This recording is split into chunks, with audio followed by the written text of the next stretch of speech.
question de santé wérgu yaram nan la feebar di duggee nit nu waay di def ba moytu yenn feebar yi wérgu yaram yitteel ku ne question de santé di émission bu leen di biral lépp lu jëm ci wàllu wér ak wérle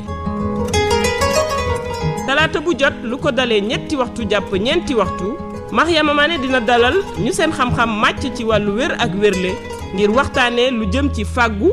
ak fu waay di jaar ba faju question de santé talaata bu jot ñetti waxtu jàpp ñeenti waxtu ak Mariama Mané ci rajo Sénégal International.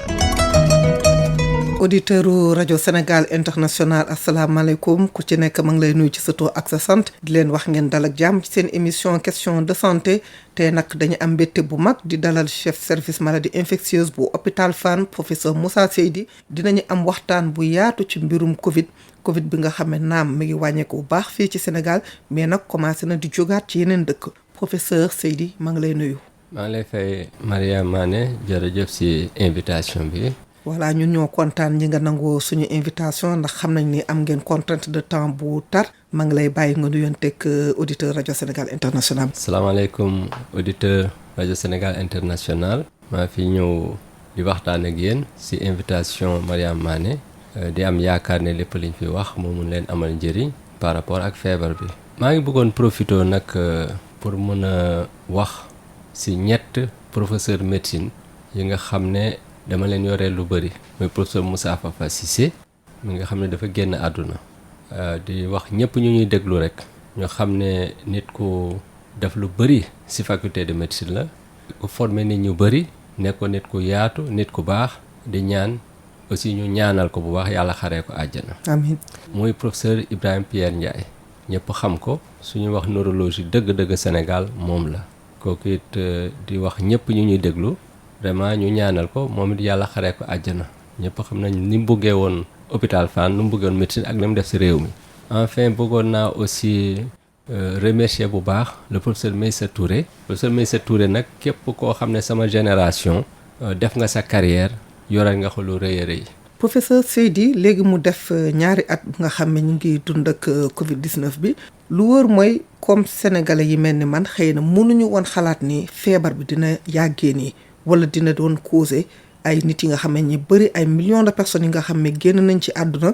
yow ndax yow da nga gisoon situation bi. waaw xam nga li am mooy su feebar bu bees dikkee. yow da ngay prévoir lu gën a garaaw. soo prévoir li gën a garaaw noonu ngay gën a mun a fagaru pour xeex feebar bi. waaye soo prévoir ne du garaaw doo fagaru. su boobaa dina la bett. xamuñu woon feebar bi ndax maladie la boo xam ne dafay ñëw tuuti rek disparaître xamu si woon dara. parce que dafa am ay jàngoro yu ko nuru yoo xam ne dafa amoon avant benn bi dafa apparaître brusquement mu disparaître kenn déggatu ko beneen bi am ba léegi mu ngi continuer donte ne ci Moyen-Orient la des ñi muy rey Moyen-Orient la bëreetul comme avant mais mu ngi fa depuis daanaka 2012 kon xamuñu woon bii ndax dafay nekk boo xam ne dafay ñëw indi problème ci diir bu gàtt mu dem wala ndax dafay des ak ñun moo tax dañu waroon xalaat situation bu gën a catastrophique bu gën a mun a préparer waaye li am ni wan nañu ne feebar bi dina des ak ñun lu yàgg-yàgg. problème bi mooy am nañu benn moment boo xamee pratiquement dafa mel ni feebar bi demoon na léegi ñu toog ba tey fu mu toll nii ñuy waxaat regain épidémie bi France ñi ngi wax ay début 5e vague Allemagne ñi ngi am plus de 50 000 nouvelles contaminations ci 24 heures Pays-Bas ñi ngi wax Russie ak feneen lan moo mën a expliquer mu feebar bi jógaatee ni tout d'un coup ci dëkk yooyu. xam nga li koy expliquer bëri na. waaye toujours dafa am solo nit ñi bàyyee xel ne feebar bi luñ ci wax rek am na luñ xamag donc li ñu xam lañ mun a wax li ñu xam benn mooy li ñuy wax facteur géoclimatique xam nañ ne am na ci importance mais jusqu'à quel degré lañ xamagul parce que gis nañ ne 90% des cas de Covid-19 zone yuñ ko recensé mooy zone yoo xam ne température yi magul trop entre environ 3 et 17 degrés. maanaam fi nga xam ne sedd bi dafa tar sedd ak fi nga xam ne aussi en même temps humidité bi dafa tuuti entre 35 ba 85%. donc gis nañu 90% cas yi ci zone yooyu lañ ko recensé. loolu rek day firndaal ne loolu am na ci solo mais mënuñ xam ba ban degré. lu tax parce que y a quelques exceptions yu ñu gis xam nga fii Sénégal première vague bi muy am mois de juin amoon nañ cas yu bëri te dafa fekk mu tàng. États-Unis am na état yoo xam ne dafa tàng jër mais amoon na ay cas yu bëri yu fa amoon mais liñ gëstu daal bi léegi loolu jàpp nañ ko moo tax mun nañ sax di prévoir bokk na ci éléments yi ñu utiliser pour prévoir ndax vague dina am wala du am donc facteur géoclimatique yooyu am na. Deuxièmement immunité bi parce que su fekkee ne nit ñi ñu bëri dañu am feebar bi wér am ñu bëri ñu vaccination bi réussir su boobaa feebar bi su ñëwee ñu muy mun a dal du bëri waaye su fekkee ñi am feebar bi bëriwuñ lool ba am protection vaccination bi aussi yeggul yenn pourcentage yi feebar bi day yéeg di wàcc fi mu ne nii immunité bi au niveau mondial 15% la te dañ ne liñ yaakaar mooy pour nga fexe ba feebar bi dootul nekk problème bu rëy sa réew da ngay vacciner presque 85% de la population te xam nga loolu amaguñ ko du Allemagne du France donc feebar bi dina jógaat mun na jógaat à n'importe quel moment waaye nag si liñ jot a vacciner déjà ak faj bi aussi fi mu yegg léegi ak moyens yi ñu am normalement suñ defee li ñu war a def nim ñu lëjalee woon avant dootuñu lëjalee noonu dee yi nu mu doon bëree xëy na du yem noonu du yegg noonu donte ne dina continuer de am. justement bu ñu gisee ni deuxième vague bu nga xam ne enregistré woon na ay cas yu bëri ay ñi faatu ñu bëri tey constat bi mooy tendance bi dafa mel ni dañ ko renversé macha allah ay quelques cas la ñu am ay cas rares donte bu dee benn kenn ku génn àdduna sax metti na mais ay quelques cas ay quelques malades ci structures sanitaires yi yéen tey yow ban état d'esprit la nekk tey yow ak sa staff ndax da ngeen wax benn ouf de soulagement alhamdulilah féex nañu fu mu nekk nii. du ñu wax ne jeex na waaye ouf de soulagement am na parce que defe naa warul sori ñaari at de yónnee nga ma ay message pour ñu ñëw toog waxtaan tey mun naa ñëw ba fii toog ñu waxtaan loolu rek firnde la waaw su may tentu téléphone ñoo toog fii waxtaan ak leneen ku gis ni may jëfee rek man di nga xam ndax affaire bi mu ngi yéeg wala mu ngi wàcc kon ouf de soulagement am na mais nag affaire bi li ma jàpp man mooy tôt ou tard dina ñëwaat xëy na nag mun nañ fexe ba nga xam ne suñu waatee du ñu sonnal comme nu ñu sonnalee ci 3 vagues yi passé kon dañu war a def attention moo tax man li ma waxoon mooy benn ñi CTE yi il faut soit ñu bañ leen tëj dina nekk nag ay dépenses ñu nekk en alerte ñu xaar lu yàgg-yàgg balaa ñuy am jël benn décision wala suñ ko décidé tëj nañ ko mun a réactiver ci lu gaaw parce que xam nga deuxième vague ba ñu commencé teeluñu réactiver bi ñu ngi doog a réactiver fekk nag lor bu bëri am na loolu moom c'est important beneen bi mooy vaccination bi ak luñ la mun ta wax vaccination su ci bokkul duñ ci génn mukk il faut que vaccination bi bokk ci parce que su ci vaccination bi bokkul lu ñu doon mun a dimbale mooy ñu bëri am infection bi dans le monde am immunité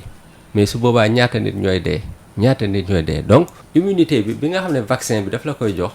te mu nekk loo xam ne c'est bien toléré moom moo gën ëpp sécurité pour àdduna bi donc vaccination bi il faut ñu xeex ci depuis boobu man li ma wax léegi prévention bi moom la ñu war a jiital loolu c'est très important. dinañuy dellu si ci vaccination bi ak ci CTE bi ban leçon nga tiré ci deuxième vague bi ba nga xam ne ngeen yegsi ci résultat bi ndax da ngeen améliorer protocole médical bi wala. waaw xam nga vague boo jël rek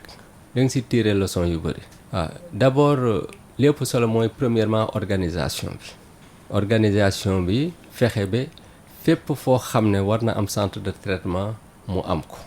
deuxièmement fexe ñëpp ñuy faj ñu mun leen former. parce que ñun dañuy gis ay traitement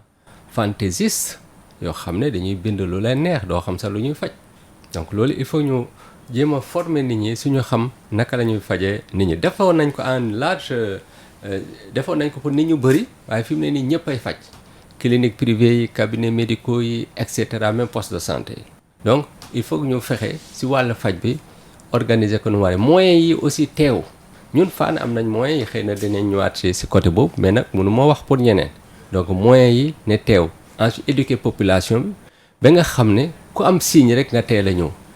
parce que dans 90 à 99% des cas ku am commencé am tuuti problème oxygène nga yegg si di nga wér ci sa feebar incha allah donc loolu c'est important il y a plusieurs actions yoo xam ne déjà xam nañ ne suñ ko defee même vague bi su ñëwee ni mu ñu waroon sonnal du ñu sonnal leen noonu malade yi teel a consulter ñu am moyen yu ñu leen fajee oxygène bi macha allah ay problème amoon na mais léegi déggatuma ko gisatuma ko ñu mun a réagir à temps et puis suñ defee lu ñu war a def boobu problème du am mais il faut ñu boole kook vaccination te vaccination période bi lañ si waroon gën a farlu sa encore parce que soo dem ba feebar bi jógaat di nga vacciner ñu bëri ñoo xam ne am nañ feebar bi ba pare dañuy vacciner quelques jours après ñu commencé am si ñu yaakaar vaccin bee ko indi fekk feebar bi sa moo ko indi. waaye am na loo xam ne bëggoon naa ko wax quand même parce que c'est bien ñuy expliquer lépp mais parfois jox ay chiffres dafa am importance pour joxe lu mesurable. dama bëggoon fàttali rek ne d'abord di paniquer wala di tiit du ko jar c'est vrai parce que feebar bi par rapport ak ñi muy dal ñi muy rey bëriwul. soo gisee nombre bi bëri trop c'est que ñi muy dal moo bëri trop. waaye nag il faut aussi feebar ñu jox ko àqam. 74 000 léegi ñu yegg fa. si loolu am nañ 1881 décès. si décès yooyu dama lay jëlal rek entre 2 mars 2020 2 mars 2021 888 décès lañ amoon. si même période de 12 mois si période 12 mois boobu soo ko jëlee paludisme en 2019 si 12 mois 260 personnes la rey Sénégal. c'est-à-dire 3,5 fois moins que la Covid-19. 2020 su fekkee juuma tuberculose 420 personnes la rey en 12 mois. c'est-à-dire 2 fois moins que la Covid-19. donc Covid-19 àq bi ñu ko jox dañ ko war a jox. il faut aussi nit ñi xam ne xaalis bi nit ñi di wut mesures yi ñuy jël li ñu si wax yëpp c'est parce que feebar bi daf ko laaj. donte ne feebar bi buñ paniqué jàpp ne ku mu dal rek mu rey la waaye nag bu ñu yaakaar ne àq bi ñu ko jox mérité na ko bu baax a baax. au niveau mondial il y a plus de 5 millions de personnes déjà mortes à cause de cette maladie là 5 millions de personnes loolu du lu ndaw donc buñ paniqué waaye buñ tuutil feebar bi. léegi nag macha allah lépp commencé na wàññeeku kon nañ sant suñu borom waaye nañ fagaru buñ baisser les bras te di profiter aussi di jaale ñi nga xam ne perte nañ si seeni mbokk même ñun médecins yi am na ñu si faatu 523 personnels de santé am nañ feebar bi Sénégal ndax si seen liggéey ñu si ëpp en fait seen liggéey si li ñu jàpp parce que comme ñu ngi xëy di toppatoo maladie mais si ñooñu am nañ si ñu si faatu ñoo xam ne ay universitaires lañ ñoo xam ne ay non universitaires lañ donc te loolu yi day am impact ci système de santé bi kon bokk buñ bàyyee ndekku daal. professeur bu ñu ñëwee ci faj bi ba léegi ndax dafa am faj yi nga xam ne protocole bu nga xam ne da nga ko jagleel mag ñi personnes âgées yi benn protocole boo xam ne da nga ko jagleel ñi nga xam ne dañu am diabète te am Covid ñenn ñi nga xam ne dañu am cardiaque te am Covid. waaw xam nga faj bi moom c'est pas compliqué comme ni ñu koy yaakaare médecine dafa am ay principes bu faj.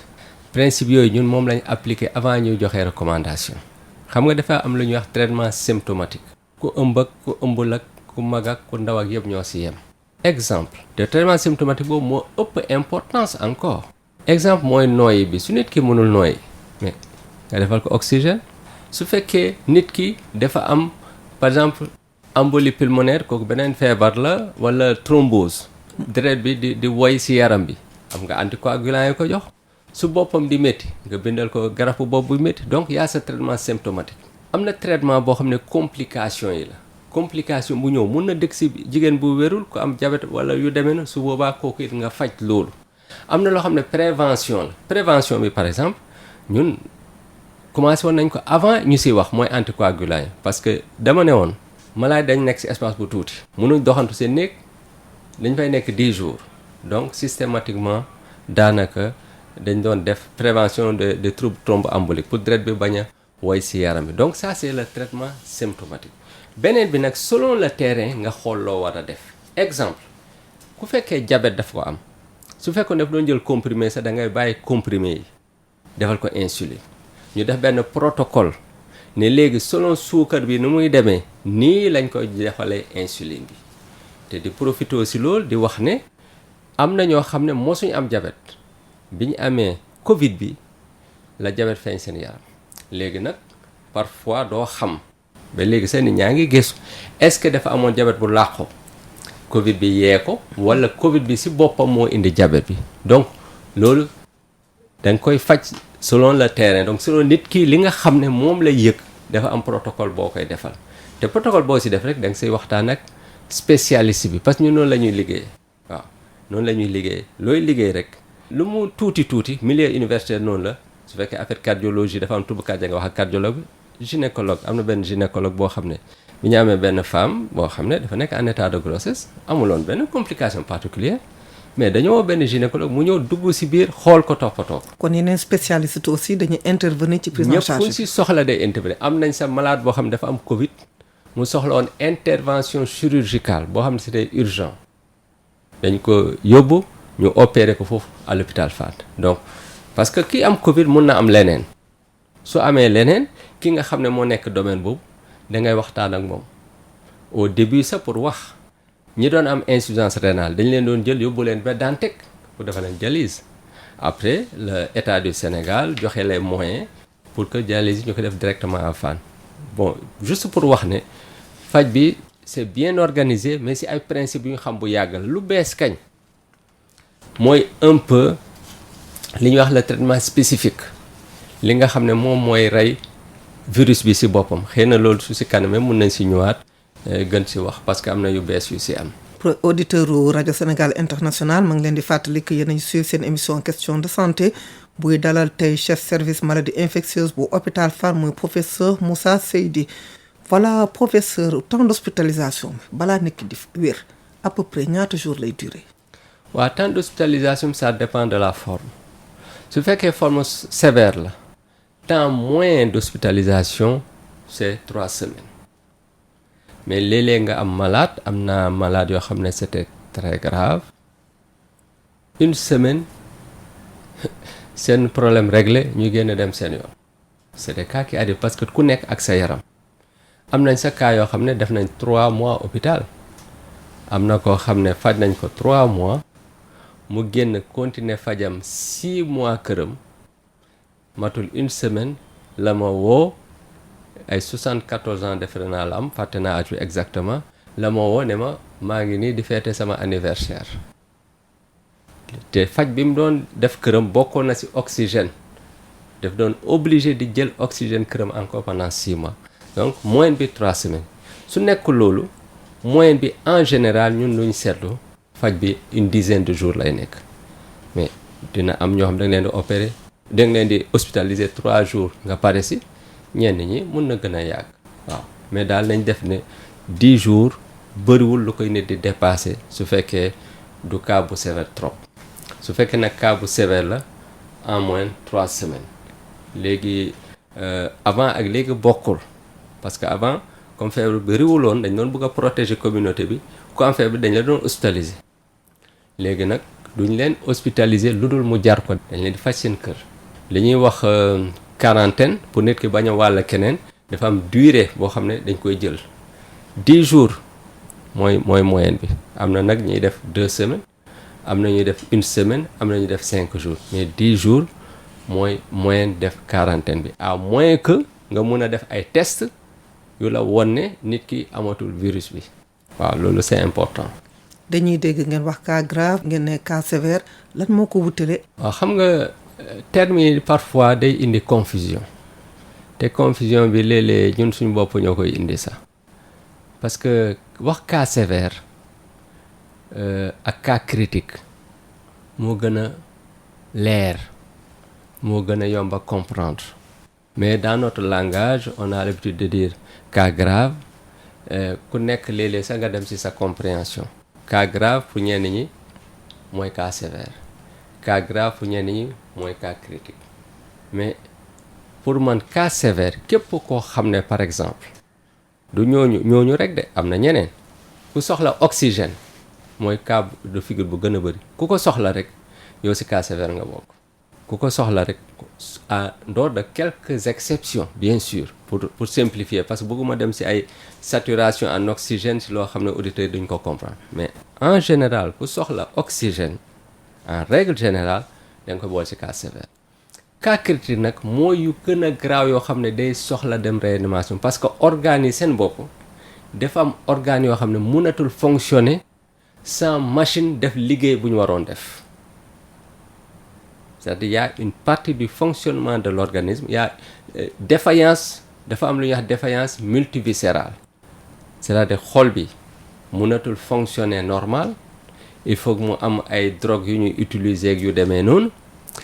poumons yi mënatul fonctionner normal ñenn ñi dañu obligé di leen defal respirateur artificiel ak yu demee noonu ñenn ñi rein bi aussi jàpp na ko mënatu fonctionner normal il faut ñu defal leen ay dialyse ak yu demee noonu mooy cas yi vraiment gravissime yooyu sax moo soxla dem réanimation yeneen yi dañ leen di faj ci CTE yi cas yi nekk ci CTE par exemple hôpital Fann cas yi grave ñoo fa gën a bëri pour simplifier daal pour auditeurs yi mun a comprendre nañ ko xalaatee noonu waaw. est-ce que jot ngeen faj ay malades yi nga xam ne dem nañu ba wér ñi dellu si waat ngeen gis ni dañuy présenté waat Covid. Ça fait moins de 10 jours am na koo xam ne la deuxième fois ñu koy hospitalisé pour Covid grave maladie infectieuse waaye nag c'est rare parce que pandémie bi dox na lu ëpp 1 an mosuma gis benn yoon ku am feebar bi amaat ko benn nga koy gis c'est très rare ñun ci suñu expérience xëy na c'est décrit ailleurs et ailleurs mais suñu expérience c'est très rare pour def feebar bi ñaari yoon on a eu des cas nit def ko defaat ko mais man cas bi sama expérience individuelle à Fann parce que foofu laa gën a basé au début dinaa dem def visite ci yeneen hôpitaux yi mais léegi daanaka Fann laa gën a yem ci affaire yi liggéeyu médecin bi en tant que tel benn cas boobu laa ci gis koo xam ne 2 fois forme grave donc lu mun a am la mais c'est pas la règle loolu aussi il faut ñu xam ko waaye gëstu yi nag dafa wone ne anticorps yi ngay am muy ci vaccination muy ci feebar bi avec le temps dafay wàññeeku te njortu nañ ne su wàññeekoo ba yegg yenn niveau yi mun na am feebar bi su ñëwaatee mu mun la dal moo tax ñu ne même ko am feebar bi dañ lay conseiller nga jël ne serait-ce que benn dose vaccin pour maintenir sa immunité ci benn niveau mais da ngay xaar 6 mois après bi nga amee feebar bi nga door a vacciner wu. yan séquelles la Covid bi mun a bàyyi ci malade yi. waaw question boobu it question bu xaw a jafe tontu la parce que comme li may wax rek dafa am ñun définition yu ñuy yore yoo xam ne parfois du méngoo ak communication bu ñu war a joxe xam nga ñun séquelle dañ koy jàppee li nga xam ne jeex na dootul dëñati waaye nag ci Covid da nga am séquelles yoo xam ne dootul dëñati daanaka mun nga dund ak moom sans mu indi la trop de problème séquelles yooyu bokk na ci lu ñuy wax fibrose pulmonaire nga am gaañu yoo xam ne sa poumon dafay yàq foofu lu bëri mu def cicatrice amatoo capacité respiratoire bi nga amoon loolu par exemple am na mais am na yoo xam ne dafay yàgg ba nga ne kii dootul dëñ mu dëñaat xam nga kooku ñenn ñaa ngi koy tuddee séquelle mais au sens strict du séquelle mais loolu il faut ñu wax ko jox ko importance su séquelle parce que doo mën a xeeñcu dara doo lekk dara mu saf la man yi ma doon gis 1 mois la doon durer. même boo wéree nga wér complètement en général sax day fekk nga wér am na récemment cas yoo xam ne 1 an def na ko balaa moo dëñ 1 an am na cas boo xam ne sax professeur université la 1 an imaginez 1 an loo lekk du saf mënoo xeeñcu dara xam nga loolu métti na am na ñoo xam ne dañuy am problème respiratoire nooy di fatt di am palpitation le matin loolu it am naa si cas matul sax 1 semaine dem na partout ñu defal ko ay bilan yu bëri bon après il a fallu que ma compléter mais amul problème lépp baax na tout est normal mais mu loolu la ñuy wax le long Covid en France am na gëstu yu ñu si def actuellement dans le monde loolu ñenn ñi dañ koy am pendant 1 an ou plus mu disparaître am ñoo xam ne dañuy am ay angoisse am na ñoo xam ne dañoo am méttitu bopp yu continuer am na sax ñu am ay troubles psychiatriques li ma lay wax ni du lu ñu jàng de mais lu ñu gis ñun li ñu dund trouble psychiatrique dañu obligé woo psychiatre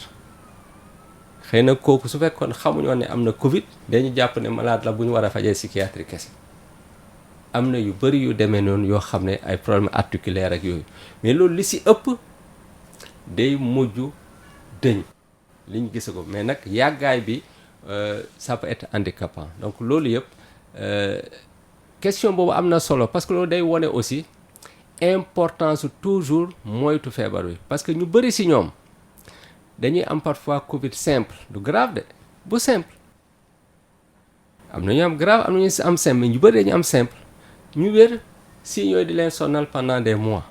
ou pendant plus d'1 an heureusement que dans 70% des cas nit ñi 10 jours après dootuñu yëgati dara mais ñi koy am xaw na bëri gëstu bu mag mu ngi am ci àdduna bi par rapport ak sa long Covid là ça peut être invalidant. fu mu toll nii ci Sénégal dëgg la ni macha allah kaay wàññeeku na bu baax mais lan lañu war a def pour ñu moytu 4e vague. waaw liñ mën a def pour moytu 4e vague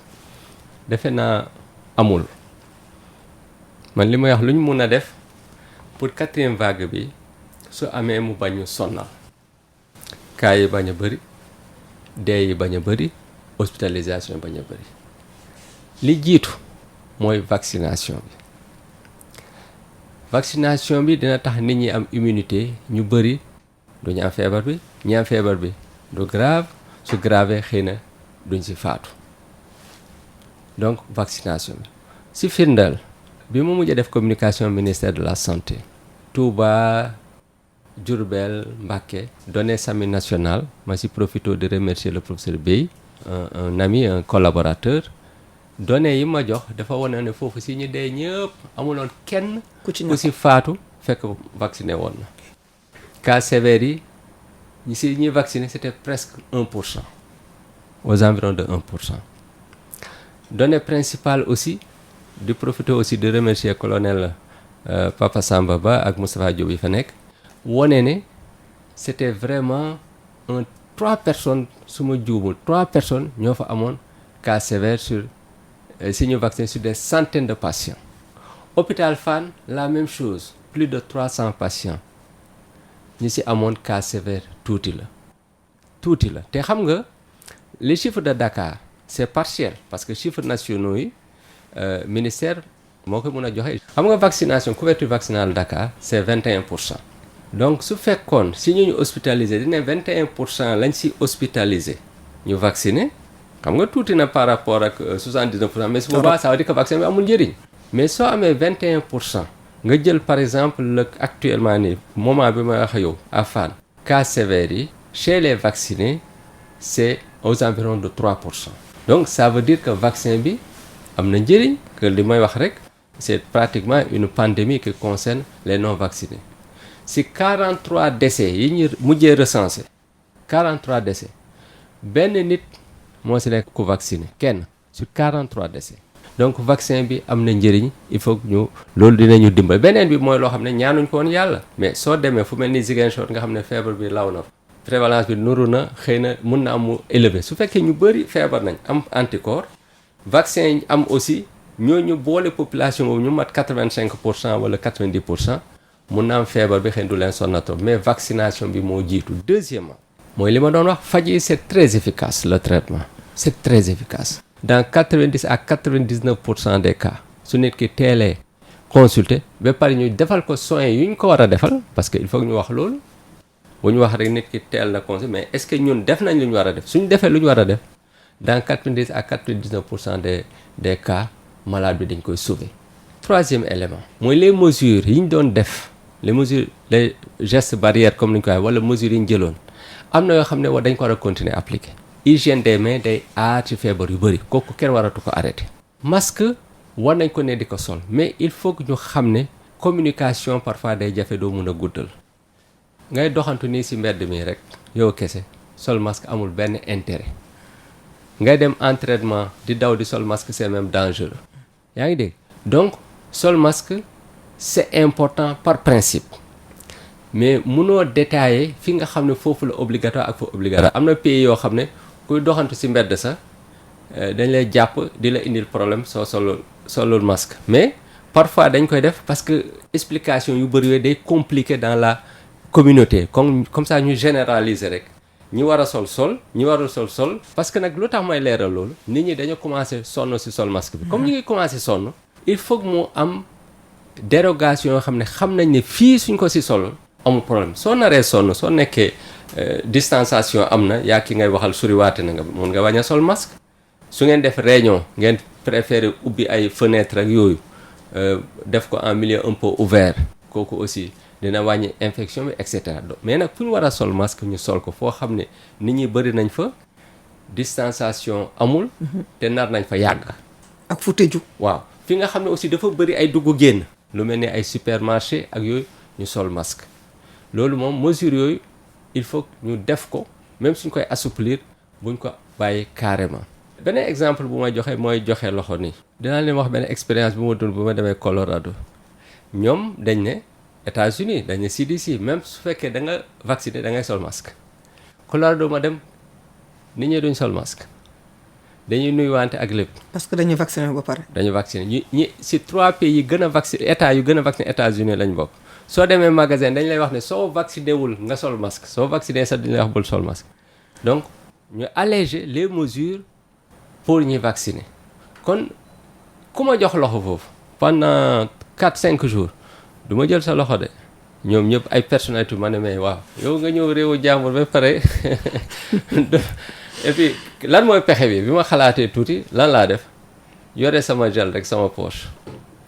léegi su ma joxee ay nit loxo. nga jël sa gel. comme dinaa moytu laal sama kanam ak yooyu. su ma amee chaque moment rek ma jëlaat gel bi laal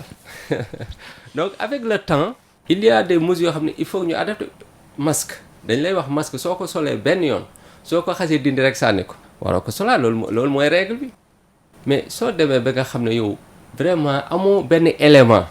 bu la woon ne sa masque bi mun na infecté wu te xam nga masque mënuloo chaque jour nga def 10 masques loolu du ñëpp ko mun jënd donc soo nekkul ci cadre boo xam ne peut-être risque bi rëy na trop l'essentiel da nga xam ni ngay solee sa masque ni nga koy teggee ni nga koy solaatee pour mu bañ la infecté mais soo ko solaatee aussi nga jël toujours utiliser gel balaa nga xool laal nga utiliser gel bi après nga utiliser gel bi lii pour wax lan pour wax ne am na mesures yoo xam ne c'est des mesures scientifiques mais dans l'applicabilité su naree yàgg trop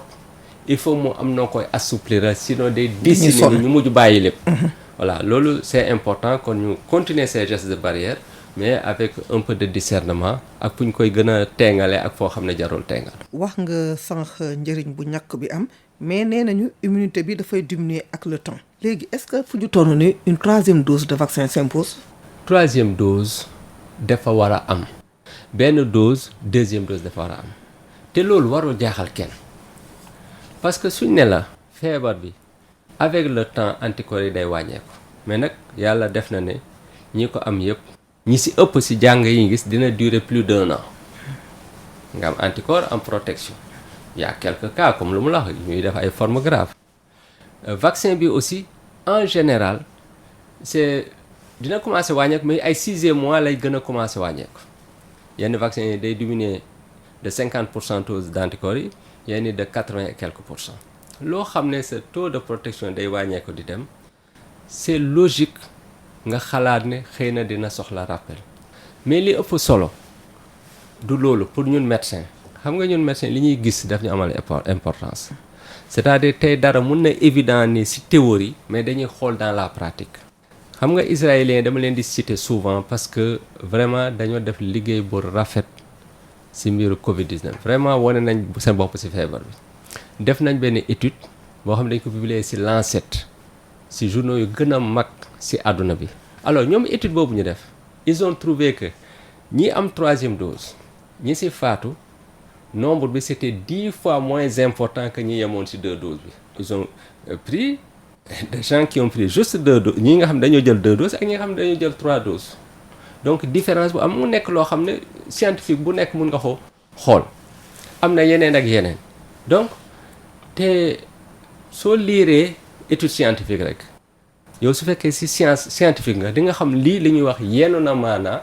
wala luñ fabriqué la wala luñ xewal la wala leneen donc ci loolu lañ nit ñi basé wu am na pays yu bari yu instauré 3e dose mais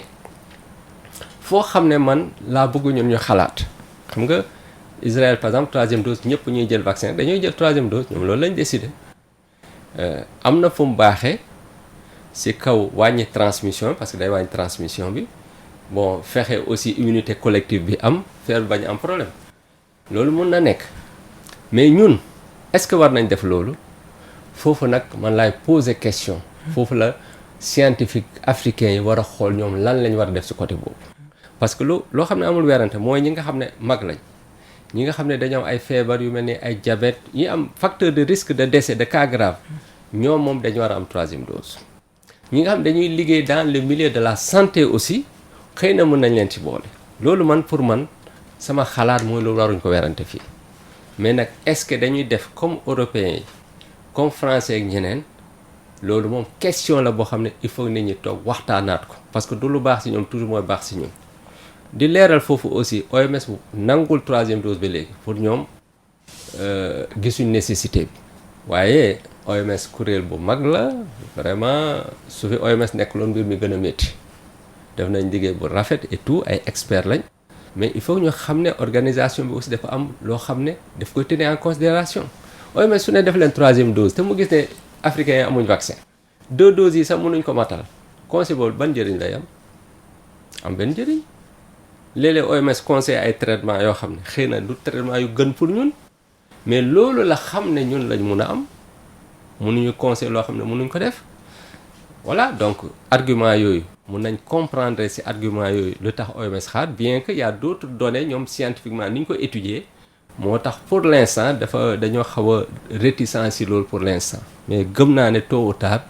ñoom dinañ changer ci mbir mi. du moment que léegi ñu ngi wax ni Covid bi épargné wul même xale yi ndax jotul ñu jublu ci xale yi ñu ñàkk leen. mais da nga jël en considération contexte bi nga nekk. xale yi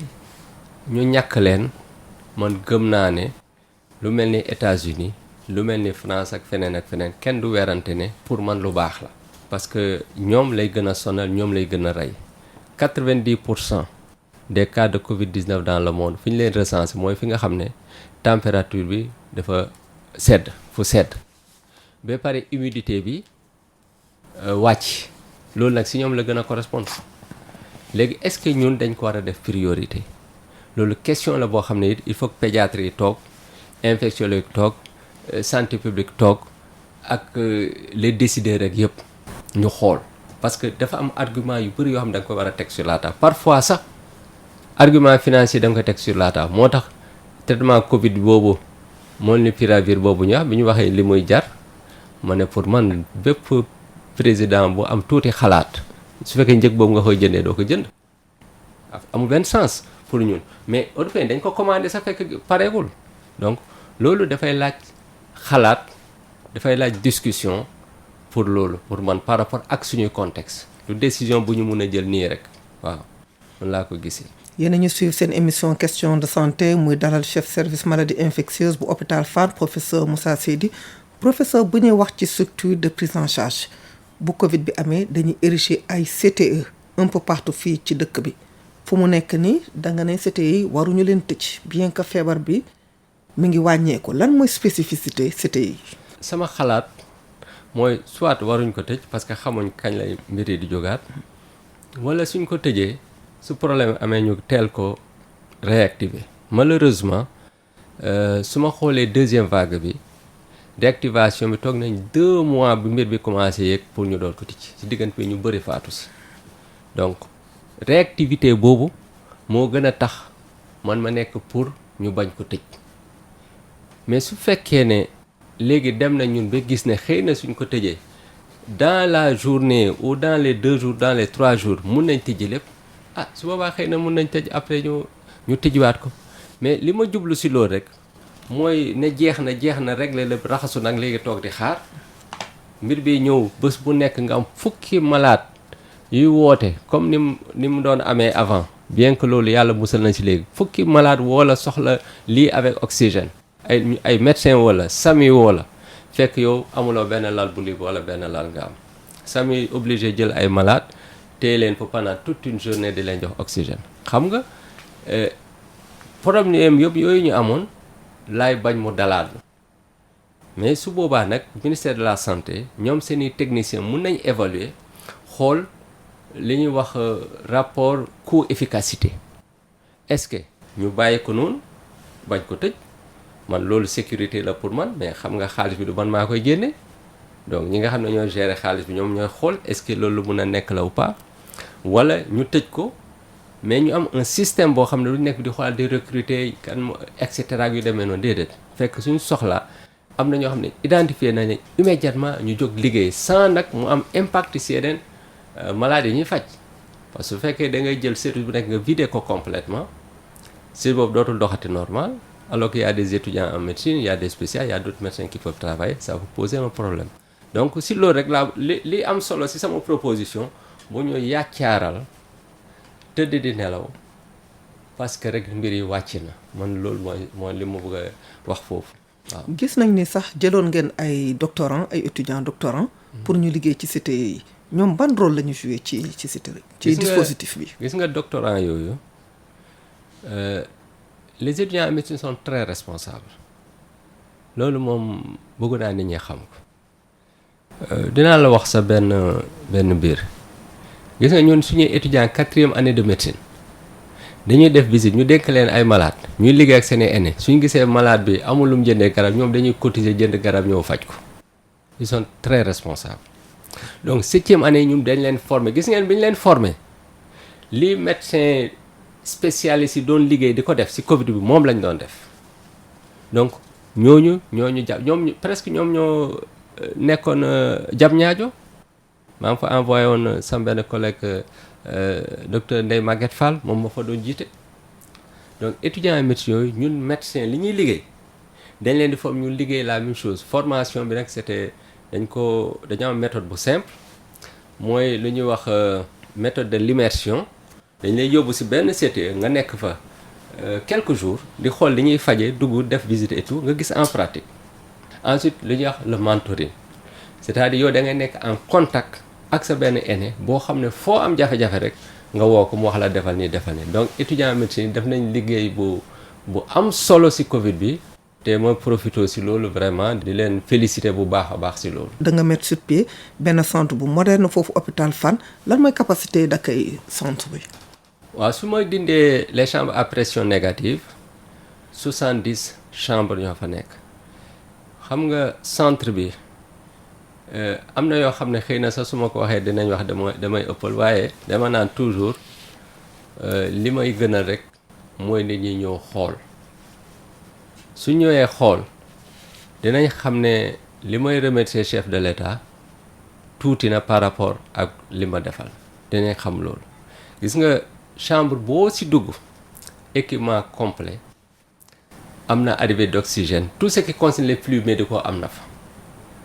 toutes les chambres laa wax lépp ensuite ñu am benn réanimation boo xam ne boobu xawma sax ndax am na ñeneen ñu ko am pour l'instant Afrique xam naa Sénégal kenn amu ko fi parce que réanimation bi système réversible la mun nga jël réanimation bi nga transformer ko li ñuy wax chambre à pression négative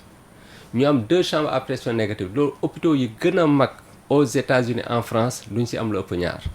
li ci ëpp ñun ñu am benn service ñu am ci ñaar service bi ñu am fa 3 laboratoires de recherche laboratoire P3 mooy laboratoire yu gën a sophistiqué yi am fi Sénégal xam nga la booy dafa bëri ay niveau ñu am ci 3 am na yeneen ak yeneen yu ma ci mën a wax parce que faj bi on a tout mis en place am nañ suñu pharmacie am nañ suñu service de vaccination quant aux travailleurs on a nos salles de réunion bien équipées on a un amphithéâtre à grandeur télescopique de 348 places su la neexee benn bouton ngay bës siège yi reculer ko am benn espace devant nga mun ko utiliser nu la neexee foofu lañ defee inauguration am na restaurant am na salle de gymnastique am na mosquée am na chapelle am na loo mënta xalaat pour travailleur bi nekk à l'aise mu ngi fa pour malade bi nekk à l'aise mu ngi fa pour chercheur bi nekk à l'aise mu ngi fa te yemul foofu président Macky Sall joxaat ma un autre financement pour ma def extension yi ci extension yi dina am une buanderie vraiment très sophistiquée boo xam ne Allemagne sax lañ ko jëndee pour linge drap yeeg yooyu parce que loolu président Macky Sall moo ko dugal sama bopp en fait parce que daf ma doon wax ne ndax doo soxla lii ak lii ma ne ko loolu dina cher mu ne ma mais pour maladie infectieuse yi ñuy yore ñu yem foofu mooy gën a am sécurité loolu xam nga dëgg la te soo amee malade Ebola nar ko yóbbu mu dem fële rajo yëre yi malade di génn hôpital bi sax kenn du nekk en sécurité képp ñun sax yenn feebar yi su amee ñun sax nit ñi dañuy moytu di wax ak ñun. justement bëgg naa la laaj ci loolu c'est important. donc xam nga loolu c'est important donc dañ si am loolu dina am yeneen ak yeneen yu fay nekk peut-être bés bu paree rek di ngeen mën a ñoo xool donc pour wax la ne centre bi des Américains visité nañ des Canadiens des Suisses toutes les nationalités centre multi-IMC yu gën a rëy si àdduna la bokk yu mieux organisé la bokk te fas naa yéene def ba nga xam ne centre bi toujours muy jëm kanam su fekkee vraiment ndimbal bi si am naa ko te gëm naa ne incha allah dinaa ko am. incha allah yal na yéene bi egg. gis nañ ni dund nañu moment yi tar ak Covid bi naka la sa personnel bi dundee moment yooyu ndax am na ñoo xam ne bëggoon nañu changer service ndax am nga ay stagiaires yi nga xam ne arrêté nañ naka ngeen dundee ndax vous étiez éprouvé. dafa am nag loo xam ne dafa xaw a doy waar maladie infectieuse suñ service dama lay wax déjà Ebola bi may am xam nga man xool malade toppatoo malade sama liggéey la bokk man duma chef de service boo xam ne dama nekk di signer ay kayit ak yooyu déedéet je ne suis pas trop bureaucrate bañ naa ko ba réunion lu dul réunion boo xam ne jàpp naa am na njëriñ duma fa dem réunion bu ñu organiser pour ñu ne pour Seydi mu ngi fi woon rek en général sax dama koy moytu. alors Ebola bi mu ñëwee guddi dama doon nekk guddi parfois hôpital di liggéey ba 22h su cas suspect ñëwee ñoom dañ doon wax du ma dugg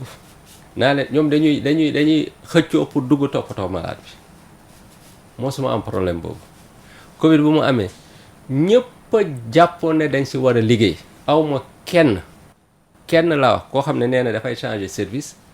wala bëggul dugg si malade wala di lay wala leneen danga gis sa koo xam ne dafa am diabète am tension nga bëgg ko aar bañ mu dugg mais ñooy gën a dugg di toppatoo malade yi te ku ñëwoon tey di visiter foofu journal bi foofu doon def enquête danañ la woon ñoo xam ne am nañ diabète am nañ tension moo suñ nangu retrait par rapport aux soins yàlla sax am na ñu si nattu si ñu am comorbidité yooyu ñu am Covid loolu dinaa leen ko wax mais nag alhamdulilah yàlla def na liñ si war def nañ ko ñu génn si. mais xam nga ñun contamination bi kañ la commencé yàggul daanaka 2 vagues yi su fekkee ne mes souvenirs sont exacts 0 contamination si 3e vague bi lañ commencé am ay contamination si 3e vague bi c'est ça la vérité mais awma problème am ku ragal ku tiit wala ku teelu gannaaw ku nekk da nga jàpp ne sa devoir da nga di ko def man problème boobu ñu ne amuñ ko j'ai une très bonne équipe une excellente équipe su ma ko amuloon ambition yi yëpp dama ko mën a am parce que gérer le quotidien tous les jours doo fi xalaat di def ay services de référence de niveau mondial donc sant yàlla bu baax ci côté boobu. justement sacré nañ la aux États-Unis pour rôle bu nga joué ci xeexu Covid bi naka nga accueillir sacre bi. waaw xam nga sacre boobu du sacre Moussa Seydi sacre Sénégal la waaw léegi nag dafa am rek yoo xam ne soo koy def il faut nga jaarale ko ci nit nga jël benn nit parce que li njëkk d'abord ndam bi d'abord président de la République la Macky Sall xam nga moom moyens yi ñu ko laaj. te li ma lay wax man duma la wax loo xam c'est pas vérifiable waaw moom lépp luñ ko laaj dafa joxe lu ëpp liñ ko laaj vaccination bi ñëwee ne COVAX pour vraiment bokk ci système bi am vaccin mu ne lu tax ñuy xaar COVAX mais nañ xool naka lañuy def pour jënd vaccin moom moo ko wax de kenn proposé wu ko te dinaa wax leneen loo xam ne dafa buñ ne vaccin di wax xaal benn vaccin mu ne waaw lu tax benn vaccin est-ce que duñu xalaat ñetti vaccin boobu sax man intervenir woon naa benn waaw il faut ñu jël ñetti vaccin xam nga avant moom muy wax même personnel de santé ñi ci ëpp dañoo jàppoon ne su vaccin yi différents yi lépp day jaxasoo mais moo njëkk am idée ne vaccin yi mun na manquer kon il faut ñu am plusieurs types de vaccins. Ensuite il y a eu le ministère de la santé avec toutes ses directions même ñi nekk ci administration xam nga doo leen gis ci maladie mais ñenn ñi aussi nelawuñ ñu ngi liggéey doo xam lu ñuy dang mun nga ko xeeb parce que gisoo leen mais préfet yi kan moo leen gën a sonn les préfets les sous-préfets les gouverneurs distinction la wala cër bu ñu jox la Sénégal man ma nekk fa ñu tànn ma pour ma nekk fa Moussa Seydi lañ ko jox mais Sénégal lañ ko jox. xam nga virus bi bés bu nekk mu am lu bees xëy na comme nit ñi faj bi daf leen amal importance xëy na mu wax lu bees tuuti rek ci faj bi. ñun dañu utiliser li ñuy wax hydroxychloroquine azithromycine xam nga science dafa am na muy doxee nekk nañ contexte boo xam ne nee nañ garab amagul contexte d'urgence sanitaire mondiale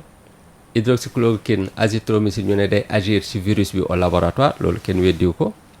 am ko def étude préliminaire à marché Didier Raoult ne day agir ci cas yi mu def moom man bi ma jàngatee loolu yëpp ma ne mënuma seetaan sama malade comme ça je vais faire le traitement ñu def traitement bi pour 100 patients bi ñu ko def pour 100 patients ñu gis ne hydroxychloroquine bi day tax hospitalisation bi gën a gàtt parce que bëgguma woon boole ñaari traitement yi mooy am ñaari effets secondaires yu bokkul donte ne garab yi c'est bien toléré en règle générale mais xamuñu woon ci Covid-19 bi ndax ce sera toujours bien toléré ñu boole ci azithromycine biñ demee ba ci biir ñu gis ne hydroxychloroquine bi kese amul effet xam nga su fekkee nombre de malades yu bëriwul mun nga am effet du tout simplement entre parenthèses ni ma ko waxee pour ni auditeurs yi comme par hasard xam nga tey mun naa jox butéel bi ne la soo ko naanee sa sibir wér nga naan ko suba nga wér mais c'est pas parce que ndox bi moo la wéral xëy na dafa tombé noonu rek alors non moo tax ñuy wax étude préliminaire mooy loo xam ne mun na am confirmation mun na ñàkk am confirmation biñ continuer ñu gis ne hydroxychloroquine kese amul effet mais ñaar yi ba toujours am na effet ñu dem ba plus de 1000 patients mu continuer am effet ñu def étude analyse yu gën a scientifique on a toujours trouvé que c'est efficace ñu publier ko dans un journal qu'on appelle Journal of Clinical Medicine journal bu mag la ñu publier ko publication bu leer naa ñu bëri di ñu envoyer ay questions di laaj et cetera ñu di leen jox ay données étude nag lu ma ci def ci Covid dama bëgg ñëpp xam ne Moussa Seydi rek defu ko man la ak sama équipe ak Institut Pasteur de Dakar le docteur Amadou Alpha Sall ëppalewuma ko cër Institut Pasteur de Dakar ci man résultat études yi ñuy joxe wala dañuy publier parce que ñun ñoo ko def ensemble waaw su boobaa loolu c'est important mais comme maay clinicien bi maay toppatoo maladie maay suivre maladie moo tax man ma di ci gën a exprimer mais ñoo ci am cër donc loolu ñun gis nañ ko léegi nag OMS moom deful étude bi ñu def ci dosage bi ak ci association bi kon mënuñ wax suñu étude boobu ñoom liñ trouvé comparé ak liñ trouvé mais nee nañ duñ defee ay hypothèses jël ay prélèvement ci ñi nga xam ne ay doses yu gën a faible la mesurer ko et tout ça ñu ne bon mënuñ confirmer ne c'est pas efficace mais jàpp nañ ne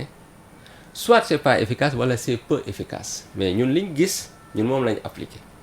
fi mu ne nii nag science day dox boobu moo tax fi mu ne nii am na molnupiravir bi nga xam ne day réduire de 50% les décès mooy le produit de Merck mais mu ngi coûter presque 400 000 francs te il faut nga joxe ko teel vaccin bi li muy réduire nombre de décès moo gën a bëri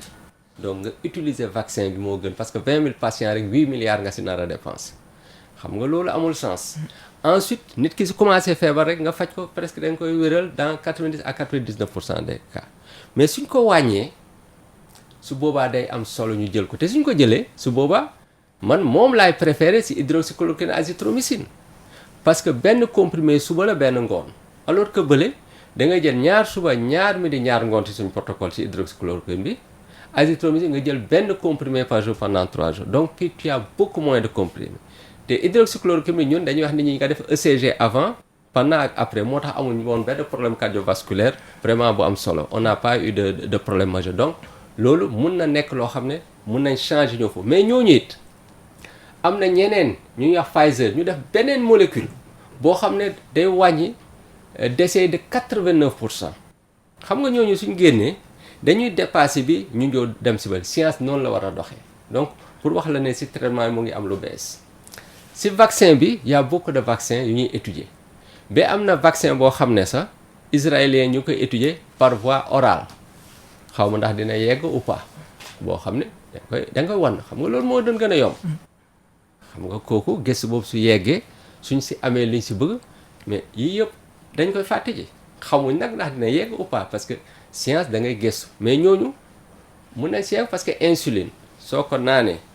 dafa yàqu insuline dañ koy piquer ñoom ñu ngi def étude pour insuline naka la koy nit di jëlee par voie orale parce qu'ils sont très forts là-dessus donc pour wax ne traitement bi dafa intéressant ñu xam ne mbir mi mu ngi ko ne variant yi toujours ay variant day am variant bi gën a sonal nit ñi ba léegi delta bi la parce que wàllaati bi dafa gaaw xam nga luy wàllaate lu gaaw day jàpp nit ñu bëri su jàppee nit ñu bëri aussi kon ñu faatu tey bëri am na nag variant yu bees yu commencé génn yoo xam ne dañ ne day wàññi efficacité vaccination bi mais yooyu yeggagul foo xam ne war na tiital nit ñi donc ñu bañ a tiit trop par rapport ak loolu c'est l'occasion encore ñëwaat toujours ci vaccination parce que man vaccination rek doyul mais ci centre bi la nekk vaccin bi day wàññi possibilité variant yi yu bëri yi parce que soo vacciné virus bi du mën a dugg sa cellule te su fa duggul du répliquer wu te su répliquer wu mënul muter bay indi variant donc là c'est important donc pour la vaccination li ñu gisagum c'est bien donc am na nouveauté yoo xam ne am na ci traitement bi génnagul nag en tout cas léegi mu yegg sur le plan vaccination nouveauté boobu mooy wax bon kooku jotagul mais nit ñaa ngi ciy liggéey loolu daal laa am loo xam ne mun naa ko ci yokk waaw. waa kañ professeur Moussa Seydi suñu émission jeex na ñu ngi lay sant